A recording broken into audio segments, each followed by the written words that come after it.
નમસ્તે, હું ડૉક્ટર દક્ષા.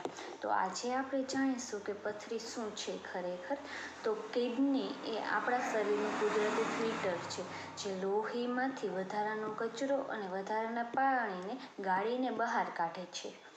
જ્યારે કિડની તેની ગાળણ પ્રક્રિયામાં ખલેલ અનુભવે છે, ત્યારે મૂત્રમાં રહેલા તત્વો જેવા કે કેલ્શિયમ ઓક્સેલેટ, યુરિક એસિડ અને સિસ્ટીન, જે ધીમે ધીમે એકબીજા સાથે ચોંટી અને પથ્થરમાં રૂપાંતરિત થાય છે.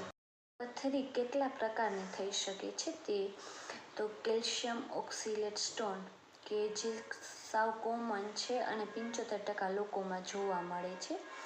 તે સામાન્ય ચા, કોફી, પાલક, ટમેટા અને ચોકલેટ લેવાથી થાય છે. Second one is a struvite stone, કે જે પેશાબમાં વારંવાર રસી અને ઇન્ફેક્શન થવાથી થઈ શકે છે.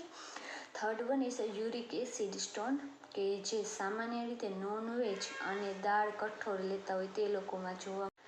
Last one is a cysteine stone, કે જે શરીરમાંથી સિસ્ટીન નામનો એસિડ બહાર ન કાઢે. પથરી થવાના કારણો: પાણી ઓછું પીવું: શરીરમાં પાણીની અછત થવાથી પથરી થઈ શકે છે. ખોરાકમાં મીઠું એટલે કે સોડિયમ, ખાંડ, યુરિક એસિડ, હાઈ પ્રોટીન લેવાથી થઈ શકે છે.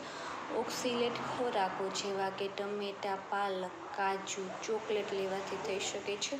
વારસાગત આવી શકે છે: ફેમિલીમાં કોઈ પણ વ્યક્તિને હોય તો થવાની શક્યતા વધે છે. તેમજ પેશાબની નળીમાં વારંવાર ચેપ લાગવાથી થઈ શકે છે. અને જે લોકોને ડાયાબિટીસ, વજન વધારે અને થાઇરોઇડ હોય તે લોકોને થવાની શક્યતા વધુ રહે છે.